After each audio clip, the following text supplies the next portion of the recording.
remercions aussi son serviteur pour la confiance qu'il a placée en notre personne. Et nous vous remercions tous d'être ici présents dans la maison de Dieu. Amen. Ainsi, nous allons acclamer le Seigneur. Parce qu'il nous a fait tellement du bien et il nous a amenés dans sa présence. Amen. Bien-aimés dans le Seigneur, il y a eu des moments difficiles durant la semaine. Peut-être que tu n'as pas eu le temps d'écouter la parole de Dieu, même de lire la Bible par rapport aux occupations.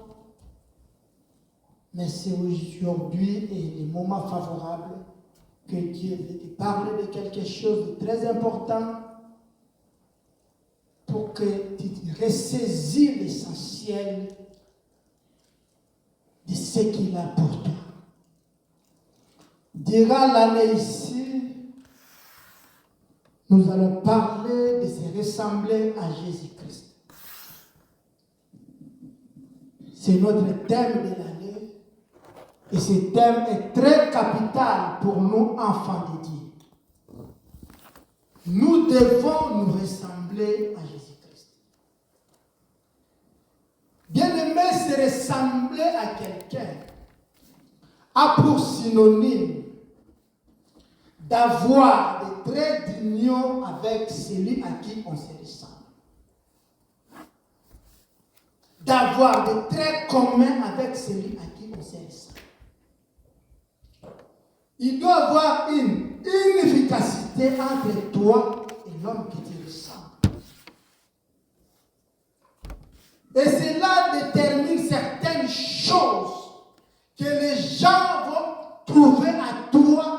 Et cela témoignera, non tu diras que tu ressembles à tel ou à tel, mais ce sont les autres qui témoignera de toi en disant que réellement celui-là est un enfant de Dieu. Ou celui-là est un serviteur de Dieu. C'est très important pour la vie des enfants de Dieu. Jésus-Christ est Dieu. Un homme ne peut pas se comparer à Dieu. Mais Jésus-Christ était Dieu qui s'est fait chair, afin de nous faire adapter une nouvelle vie. Il est venu sur la terre parce qu'il y avait ça ne va pas. C'est ce que beaucoup de personnes ne comprennent pas. Nous croyons que Jésus-Christ était venu sur la terre pour faire le tourisme, pour nous sauver. Non. Dieu cherchait à comprendre l'homme. Comment est-ce que je lui donne des instructions? Je lui donne des orientations. Mais pourquoi l'homme ne se comporte pas conformément à mes paroles? Qu'est-ce qu'il faut faire? Qu'est-ce qu'il y a avec l'homme? Je lui ai créé à mon image. Je l'aime beaucoup. Mais qu'est-ce qu'il y a avec l'homme? Et Jésus-Christ, le Fils unique de Dieu, a dit non, Père, laissez-moi aller dans le monde. Fais-moi vivre comme les humains. Respectons la procédure que les humains viennent au monde. Une femme sera enceinte, 9 mois, et moi je vais venir au monde. La seule différence est que les hommes viennent par la relation, par une relation de deux personnes. Mais Jésus-Christ est venu sous la puissance du Saint-Esprit. Mais quand il est venu dans le monde, il a expérimenté le monde. Et il a donné une conclusion. C'était dans la croix. Il dit, Père, pardonne-le, car ils ne savent pas ce qu'ils font. C'était la grande conclusion qui a bouclé la mission de Jésus-Christ. Alors, pour se ressembler à lui, nous devons observer certains comportements que Jésus-Christ, Fils de Dieu, a pu nous montrer à travers sa parole. Amen. Voilà pourquoi, peuple du Seigneur, nous, en tant qu'enfants de Dieu, nous devons avoir notre manière de vivre.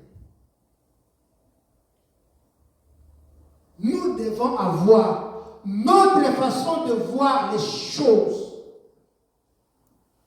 Nous devons avoir nos manières de marcher. C'est ressembler à Jésus-Christ a de l'impact non seulement sur notre relation avec Dieu, mais aussi avec nos prochains. C'est ça, c'est ressembler à Jésus-Christ. Oui, je sais que le lecteur de la Bible va poser beaucoup de questions sur ça, mais aussi aujourd'hui, connaissent un peu d'éclaircir d'une autre manière de se ressembler à Jésus-Christ. Son impact a deux volets, avec Dieu et aussi avec ton prochain. Vous savez, là où je travaille, il y a un vieux blanc qui est revenu, là je travaille avec lui. Et quand je viens au travail, un jour je suis venu au bureau, je lui ai trouvé, nous sommes parallèles au bureau avec lui. Il me dit, mais toi tu es différent des autres immigrants. Dans ton pays là tu faisais quoi? Tu es vraiment différent avec ceux à qui j'ai travaillé avec. Voilà comment les gens doivent témoigner de nous. Un jour, mon frère, que je suis avec lui à la maison, il est allé au travail, on lui dit, bon, ça va mon bien-aimé? Il dit, oui, j'ai dit Christ est vivant. Et les gens lui demandent, tous les Québécois qui étaient là se moquent de lui, se disent, oh, tu es devenu abbé. Il a déjà fait l'évangélisation parce qu'il a dit Jésus-Christ est vivant. Amen. Voilà une autre manière de se ressembler à Jésus-Christ. Et c'est très important. Mais pour aujourd'hui, nous allons voir les gens qui étaient avec Jésus-Christ et comment ils se sont comportés. Et c'est ça ce qui fait qu'aujourd'hui, beaucoup de personnes se disent chrétiens, mais ils ne parviennent pas à se ressembler à Jésus-Christ parce qu'ils ne connaissent pas réellement ce qu'ils sont. Si nous lisons Romains 6, 5 à 6, vous allez voir ça. Et Psaume 15, 2 à 3, vous allez voir ça. Comment on peut se ressembler à Jésus-Christ. Mais nous allons lire la Bible. Lisons la Bible. Nous allons nous mettre debout, nous allons lire deux textes. Le premier texte se trouve dans Jonas, dans l'Ancien Testament. Je lis Jonas, chapitre 1er. Je lis le verset 4 et le verset 5. La Bible dit ceci. Mais l'Éternel fit souffler sur la mer un vent impétueux. Et s'éleva sur la mer une grande tempête. Le navire menaça de se faire naufrage. Les mariniers eurent peur. Ils implorèrent chacun leur Dieu et se jetèrent dans la mer les objets qui étaient sur le navire, afin de les rendre plus légers. Jonas descendit au fond de la navire, se coucha et s'endormit profondément. Le deuxième texte se trouve dans Marc chapitre 4, je lis le verset 35 au verset 41. La Bible dit ceci. Ce même jour, sur le soir, Jésus leur dit, passons de l'autre côté du bord. Après avoir envoyé la foule, ils l'amenèrent dans le bac où ils le trouvaient. Il y avait aussi d'autres barques avec lui. Il s'éleva un grand tourbillon et les flottes se jetaient dans les barques au point qu'ils remplissent déjà. Et lui, il dormait à la poupe sur le coussin. Ils le réveillèrent et lui dirent, Maître, ne t'inquiètes-tu pas de ce que nous périssons? S'étant réveillé, il menaça les vents et dit à la mer, silence, tais-toi. Et le vent cessa et il y eut un grand calme. Puis il leur dit, pourquoi avez-vous ainsi peur? Comment n'avez-vous point de foi? Ils furent saisis d'une grande frayeur et ils se dirent les uns aux autres, quel est donc celui-ci à qui même le vent et la mer, à qui même le vent et la mer lui obéissent?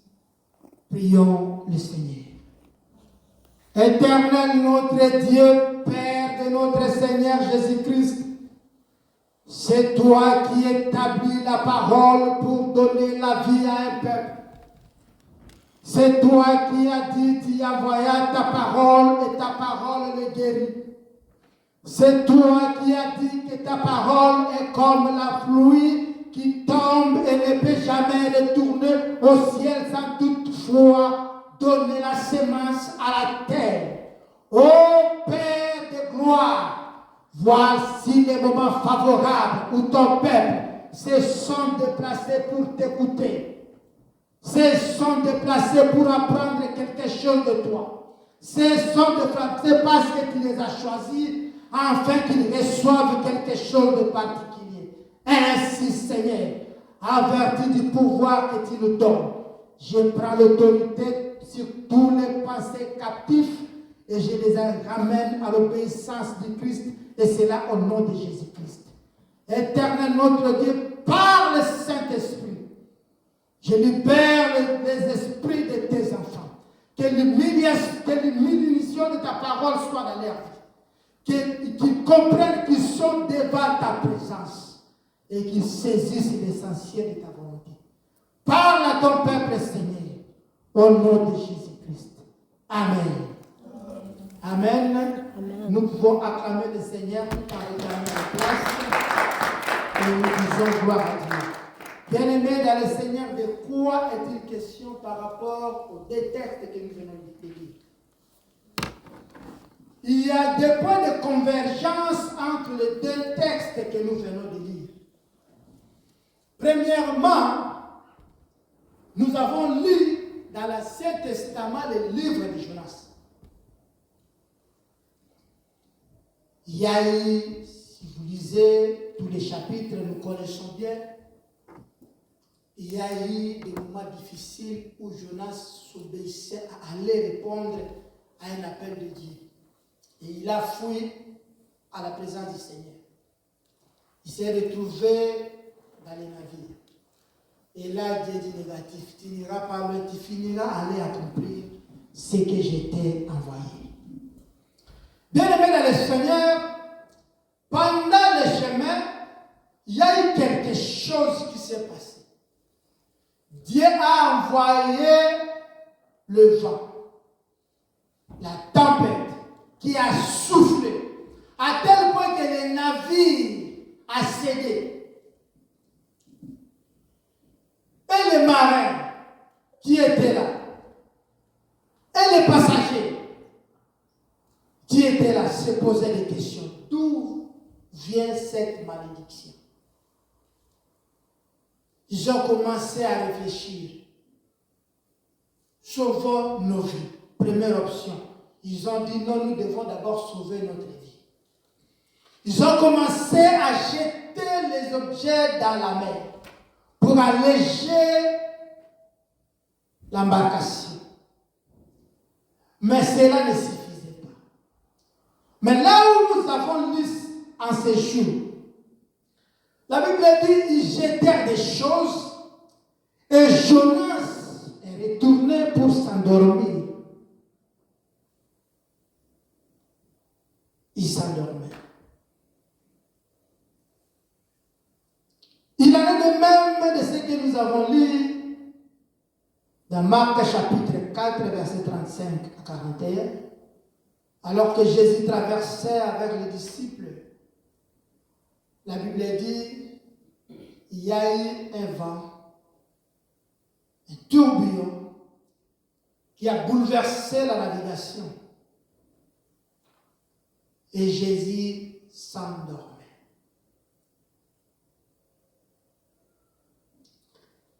Bien-aimés dans le Seigneur, Jonas s'endormait, Jésus s'endormait.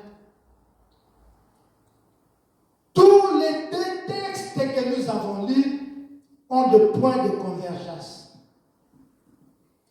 Où se passe l'événement? Sur la mer.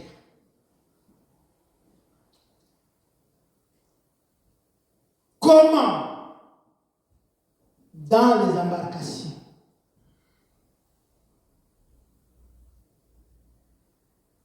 Pourquoi cette nuance? Qu'est-ce que Dieu veut nous enseigner par rapport à ces textes? On a beaucoup lu ces textes. Les théologiens en ont parlé. Les prédicateurs en ont parlé. Et comme la Bible dit, c'est une bonne nouvelle. À tout moment que nous les écoutons, ça n'aura toujours nouvelle. C'est ça le vrai problème. Le problème est que c'est dans l'embarcation, sur le fleuve, qu'il y a des faits qui se passent qui peuvent troubler l'homme. Alors, à ce jour, peuple du Seigneur, retenez ceci. Sur la terre, nous sommes des passagers. Des passagers sur la terre. Et le monde est représenté comme un fleuve. C'est dans le fleuve que le monde est représenté. C'est pourquoi Jésus voulait enseigner les disciples que le monde est ici représenté comme un fleuve. Et vous êtes des passagers. Alors, quand on est dans l'embarcation, nous qui ont voyagé dans les bateaux, dans les navires, dans des canots, dans les pirogues, on a vu beaucoup de choses. On ne laisse pas toujours dans l'embarcation. Vous êtes embarqués pour aller descendre quelque part. C'est comme nous. Quand nous venons dans le monde, nous sommes nés, nous grandissons pour qu'un jour, nous savons qu'un jour nous allons mourir et nous allons retourner quelque part. On t'embarque pour aller au Congo. Oui. En chemin, vous êtes dans le fleuve, dans le paquebot, dans la navire, sachez que vous finirez par descendre quelque part. C'est ça le vrai problème. Or, la majorité des enfants de Dieu, la majorité des humains dans le monde ne savent pas qu'ils sont venus dans le monde comme des passagers et un jour ils vont s'en finir. C'est ça le vrai problème. Les humains croient approprier la terre. Non. On ne peut pas approprier la terre. C'est ça le syllogisme des textes que nous avons lus. On s'oublie qu'on est des passagers. On croit que la terre nous appartient. On cherche à poser notre veto partout. Sans oublier qu'un jour nous allons disparaître. Or, pendant le trajet, il y a des choses qui se passent. Des choses. La première des choses qui a retenu l'attention de tout le monde, c'était le vent.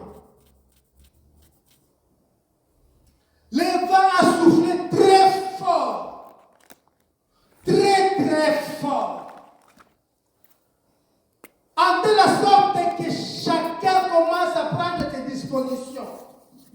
Je me souviens encore un jour à l'Équateur, chez moi au Congo, je faisais la route jusqu'à Kinshasa, de l'Équateur jusqu'à Kinshasa. C'était pour expérimenter les travaux que l'île de ONG effectuait dans les tronçons.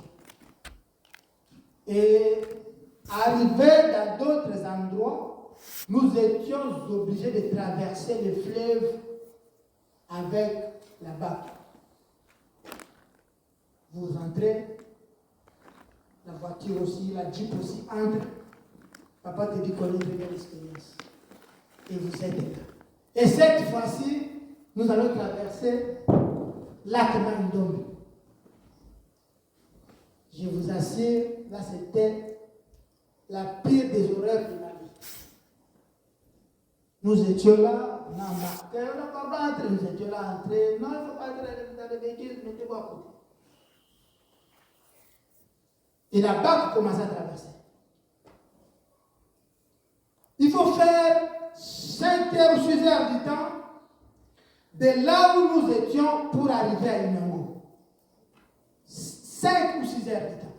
Je vous assure, maintenant, le lac Mai-Ndombe nous a imposé son veto. Le gros bac commence à bouger. J'avais un frère qui était avec moi, j'avais deux frères qui étaient avec moi, tous deux sont déjà partis. Ils sont plus mêlés de nous, qu'il y a un repos en paix. Ils ont commencé à trembler. Tout le monde tremblait. Les flottes entraient dans la barque. On se posait des questions. Nous allons nous en sortir. Et ils sont venus à côté de moi. Pasteur. Amen. Et c'était le moment de la repentance. Il y a un monsieur qui est un mécanicien, il nous dit, nous ne savons que les trucs ici ne vont pas s'écrouler. Mais il y a des effets, peut-être, on risquera de se débarrasser de certaines choses comme la Jeep ici. On peut les laisser tomber dans l'eau pour que la barque soit allégée. J'ai dit, l'histoire de Jonas se revient encore ici. Je lui ai appelé, mais tu dis quoi là? Non, chef, on n'a pas le choix. La Jeep, certaines choses qui pèsent beaucoup, on peut les jeter si la tempête continue. La tempête continue. Je lui ai dit, ah bon? Donc, la Jeep ici, vous allez les jeter dans l'eau. Et nous allons arriver à quitter ça pour nous. Parce que nous avons encore au moins 1000 km à faire. C'était la pire horreur. Nous étions tous effrayés. Qu'est-ce qu'il faut faire? On n'a pas pu marcher. Ils ont jeté la maçon dans l'eau. Nous étions là bloqués, sans bouger. Et tout le monde pleurait. Les mamans qui étaient là pensaient à leurs enfants. Nous qui étions là, oh Éternel, pardonne-moi. Aie pitié de moi, pitié de ces peuples. Prière, c'était terrible. Je vous assure, il y avait des repentance et repentance. Et j'aime la chanson qui est venue à laquelle tout le monde a commencé à prier. Jésus Azali, alors. Jésus se fait paraître dans les mains. Non. Je vous assure, mes bien-aimés, c'était la pire des choses. J'étais là, je me suis dit non. Si toutes les missions étaient de la sorte, non, je ne peux plus faire ça. Parce que là, je vais mourir à cause d'argent. C'est terrible, j'ai déjà vu comment les lacs se fâchent. Vous montez, vous descendez, bah! Oh! C'était terrible. Et les disciples l'ont vu avec Jésus.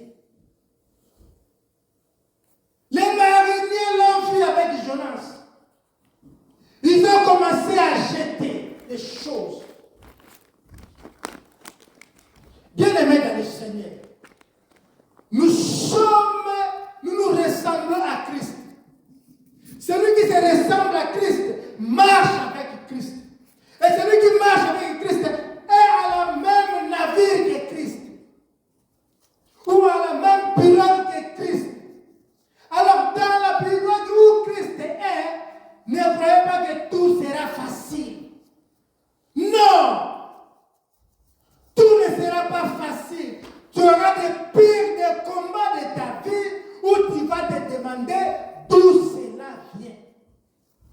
Et peut-être tu n'auras pas de réponse.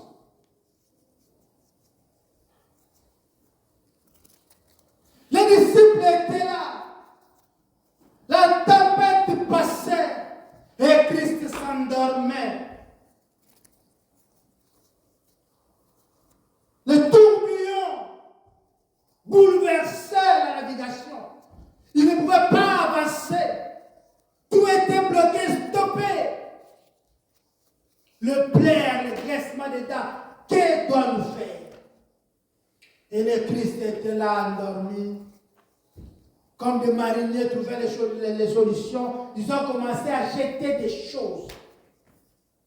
C'est pourquoi, bien aimés dans le Seigneur, quand nous sommes enfants de Dieu, quand nous marchons avec Dieu, si nous sommes réellement à la même embarcation que Jésus-Christ, lorsqu'il y a un problème, ou lorsqu'il y a des problèmes au-devant de nous, nous devons nous ressaisir. Alléluia.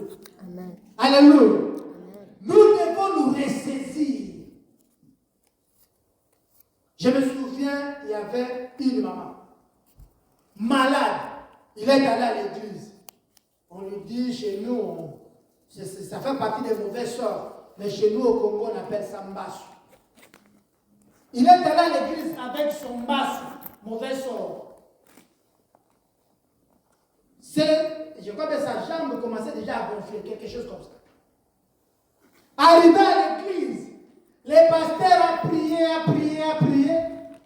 Et à la fin, le pasteur lui dit, écoutez, si ça ne tient pas, je connais quelqu'un qui peut faire des choses pour te rendre à bon salut. Je vous dis, pasteur, moi j'ai vu le pasteur, moi j'ai vu ces pasteurs. Moi je l'ai vu. Et cette maman est arrivée au bout. Et c'est vrai si nous comprenons ça. Elle est arrivée au bout. Elle voit ses enfants, elle voit la charge qu'elle avait.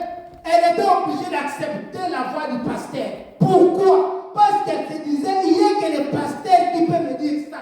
Aucune autre personne. Il faut aller chez un monsieur qui est resté à Silimbao. Lui, il est spécialiste à chasser les mbao plus que Dieu. Il est plus puissant que Jésus. Et le pasteur lui envoie chez Messie. Alors, quelles sont les conditions? Venez avec $500, une chèvre, 2 pièces d'habits, de babouche, quelque chose comme ça. C'est toute une facture. Et cette maman, par souci de sa guérison, elle accepte. Il amène des choses.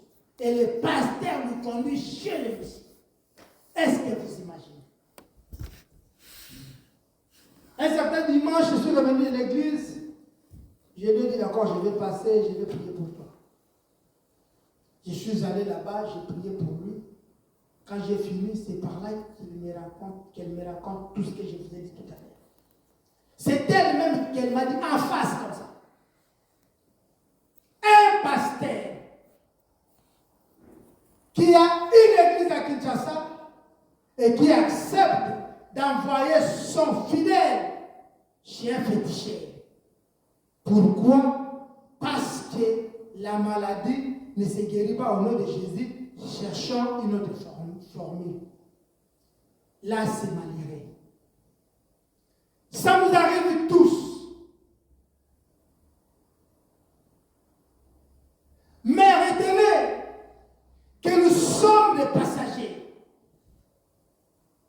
Un jour, qu'il plaît ou qu'il neige, nous allons nous disparaître. Mais acceptez de disparaître dans la barque où Jésus-Christ s'est endormi. Ne quitte pas la barque où Jésus-Christ est endormi pour aller de l'autre côté. Parce que le combat est pour les enfants de Dieu et la victoire est pour les enfants de Dieu. Bien-aimé, si tu n'es pas avec Jésus-Christ, tu n'auras pas de combat dans ta vie. Tu n'auras pas de tentation dans ta vie.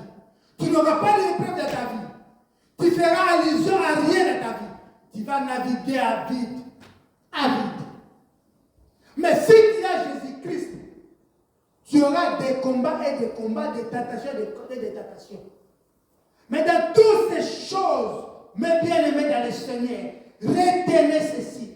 Jésus-Christ est avec toi, tu es dans sa barque, tu es dans la pirogue avec lui et tu vas y arriver, tu vas t'en sortir. Alléluia. Amen. La deuxième des choses après la tempête, et après avoir jeté tous les biens, il faut faire attention quand il y a un problème dans nos maisons. Il faut faire tout le moyen pour chercher à savoir les réactions de chaque personne qui est à côté de toi. Là, la majorité des enfants de Dieu ne fait pas attention à ça. Les réactions de personnes qui est à côté de toi, quand il y a un problème. Quel type de conseil que tu reçois?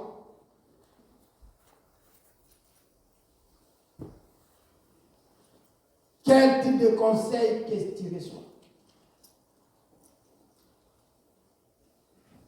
J'aime des fois regarder les théâtres congolais pour voir les humours, des fois pour se détendre, mais aussi pour chercher à comprendre quelle est la leçon qu'il veut nous donner.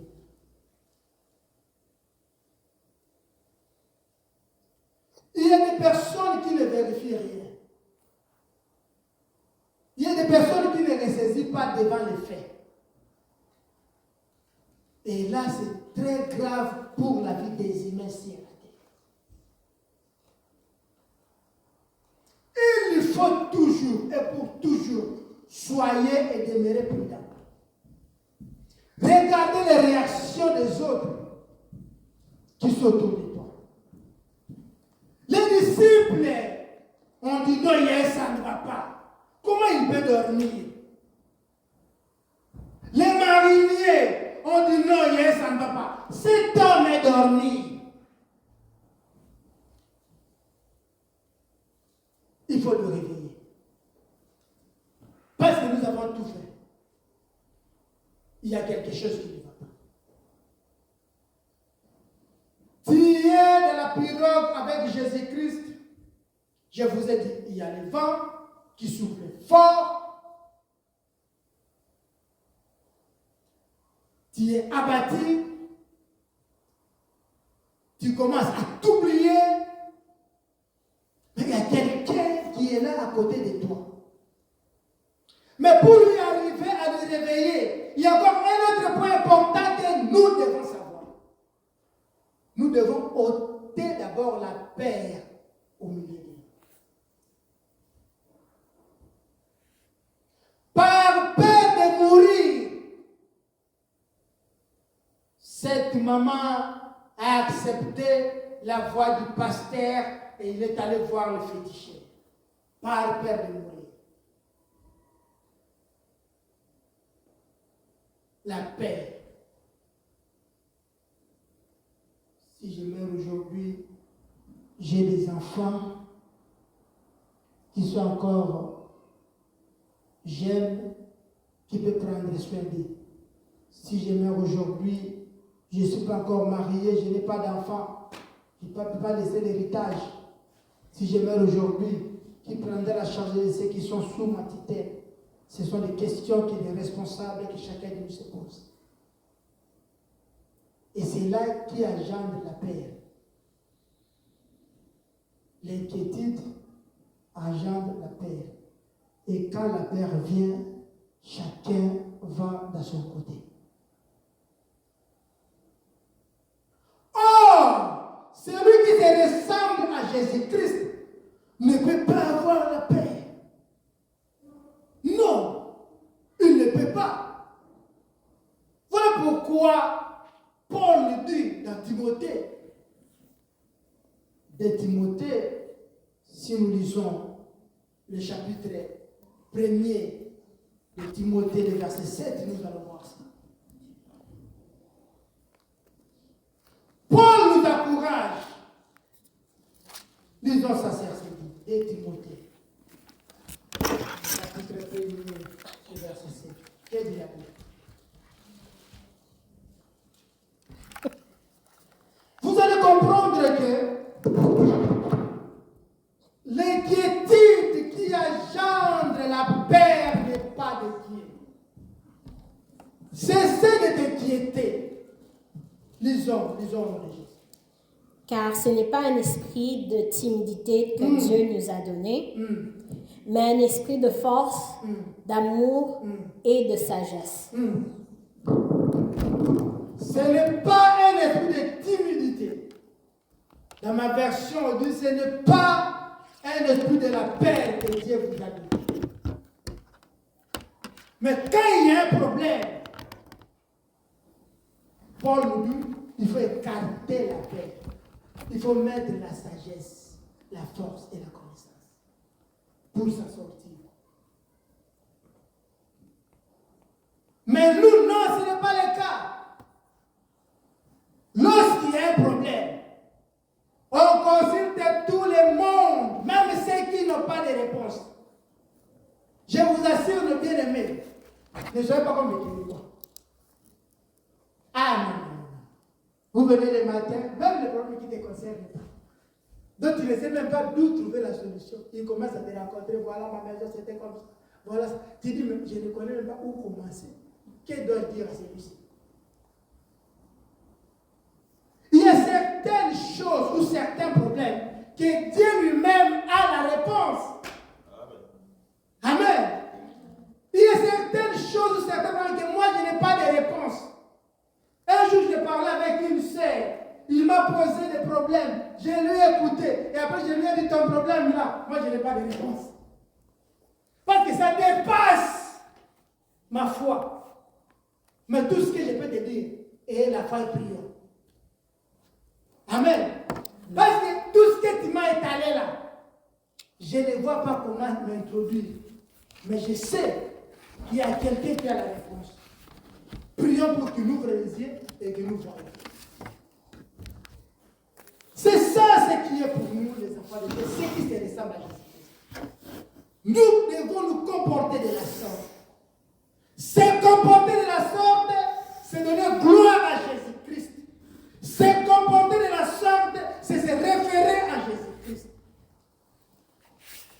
Beaucoup de personnes, par crainte, par la paix, ils sont allés consulter les diables.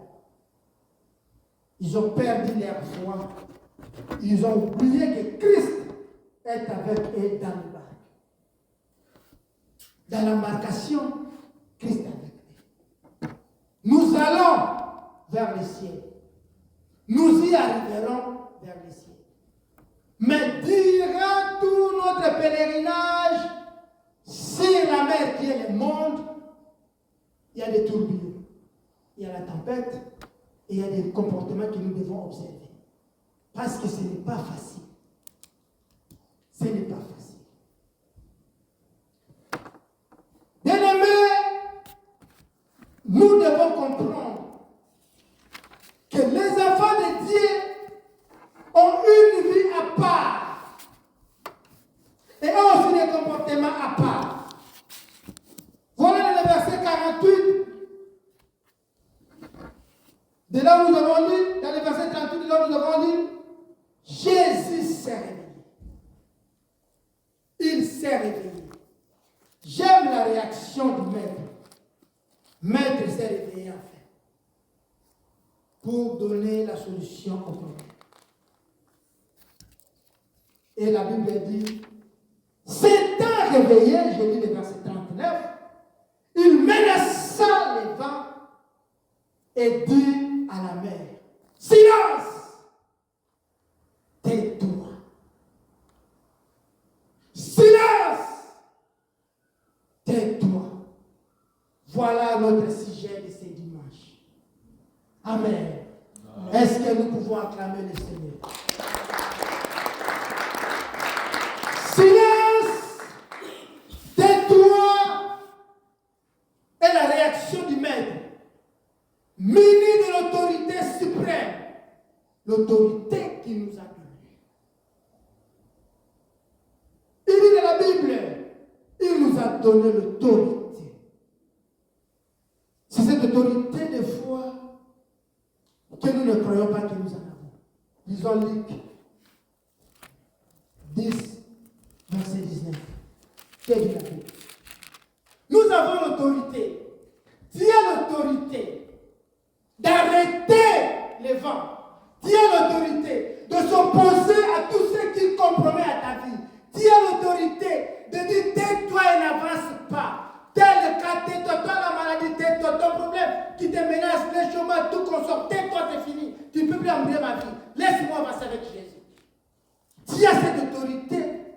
Mais pourquoi tu ne l'exerces pas? Nous ressemblons à Christ. Lisons, c'est assez dit. Luc chapitre 10, verset 19. Qu'est-ce dit la Bible? Voici, je vous ai donné le pouvoir de marcher sur les serpents et les scorpions et sur toute la puissance de l'ennemi, et rien ne pourra vous nuire. Le pouvoir mérite de l'autorité. Celui qui a le pouvoir a l'autorité. Mais nous sommes là que pour lamenter. Lamentation, c'est lamentation. Non, cessez de nous lamenter. C'est comme si nous ne comprenons pas à qui nous appartenons. C'est comme si nous ne comprenons pas de quelle barque nous sommes embarqués. C'est comme si nous ne comprenons pas à qui nous nous ressemblons. Je vous dis, quand je suis arrivé au Canada, je suis tombé malade. Malaria. Oh non, je vous assure, je me disais, c'est fini. Ici, là-haut. Et mon frère qui est avec moi à la maison me dit, s'il y a la malaria, ici, on le prend sous forme de Covid. Et directement, j'ai eu peur. Moi, je crois que j'ai la malaria et si je pars à l'hôpital, ça sera transféré à Covid. Donc, on va me jeter des choses que je ne comprends pas. Là, je deviens directement cobaye. On va me servir de l'expérimentation. Et je me suis dit, que dois-je faire? J'étais à la maison. Tout le monde sortait et j'étais seul à la maison. J'avais quelques kilos. J'ai commencé à prendre ça. Et j'étais affaibli. Affaibli. Je me suis dit, je ne peux pas aller à l'hôpital. Pourquoi? Parce que là, ça sera Covid, ça ne sera pas la malaria. Je préfère mourir ici que d'aller mourir là-bas volontiers. Et j'étais à la maison. Mais j'ai entendu une voix.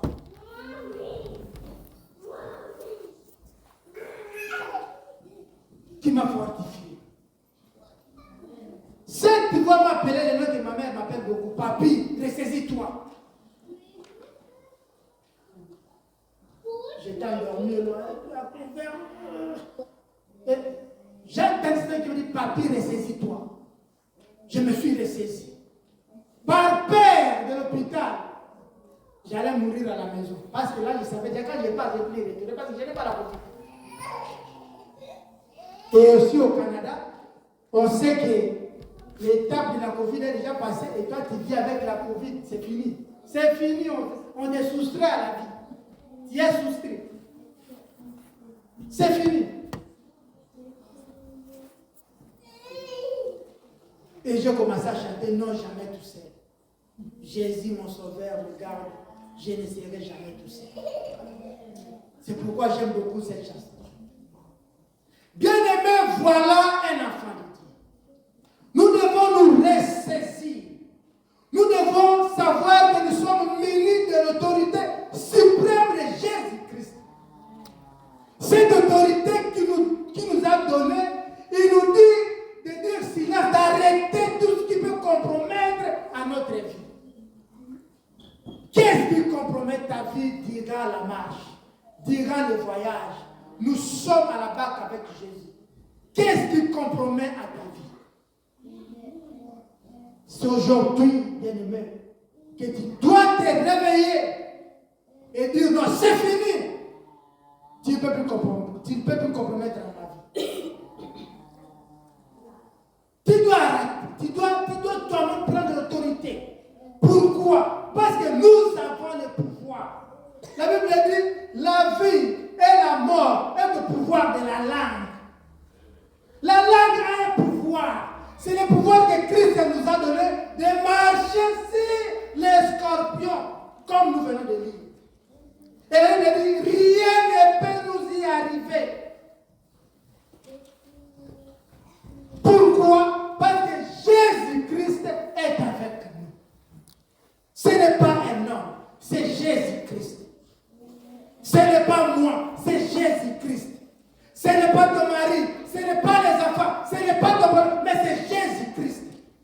Alléluia. Alléluia. C'est Jésus-Christ qui est avec nous. Dans la barque, il est là. Quand il se réveille, il dit silence et il dit tais-toi. Et la dernière des choses, il dit à ses disciples, comment n'avez-vous point de foi? Voilà le vrai problème. Parce que nous n'avons pas la foi, parce que nous ne pouvons pas exercer notre foi, nous ne pouvons pas aussi exercer le pouvoir que Christ nous a légué.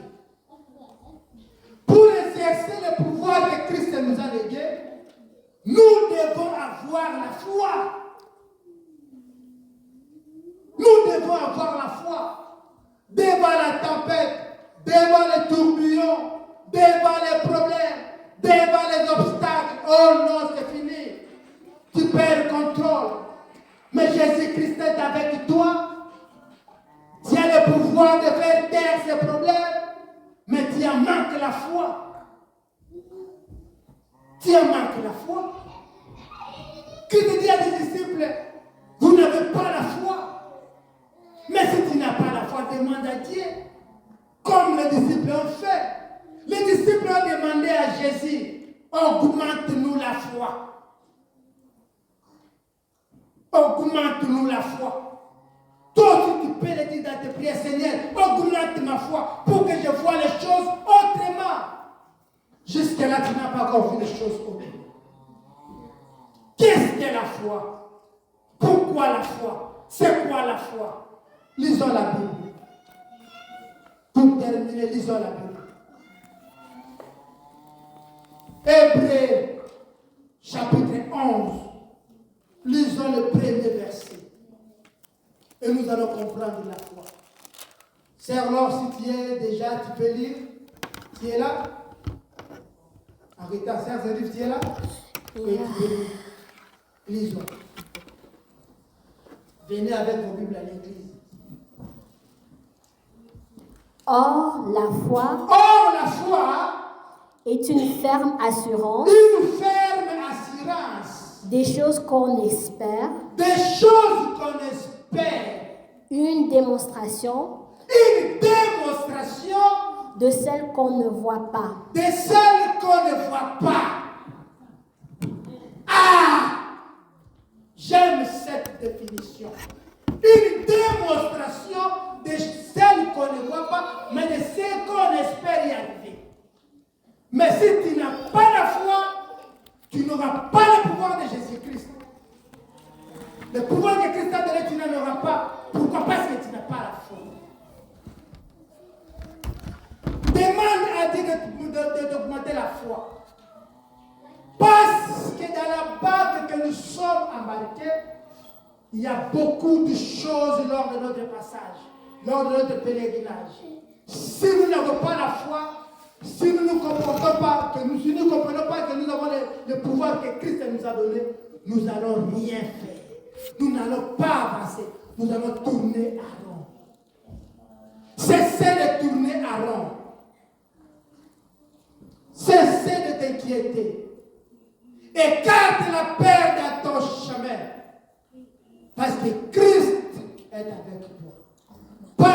prière, tu sauras réveiller le maître et le maître viendra pour te répondre. Élevons-nous pour prier. Pendant que Serge se dit, nous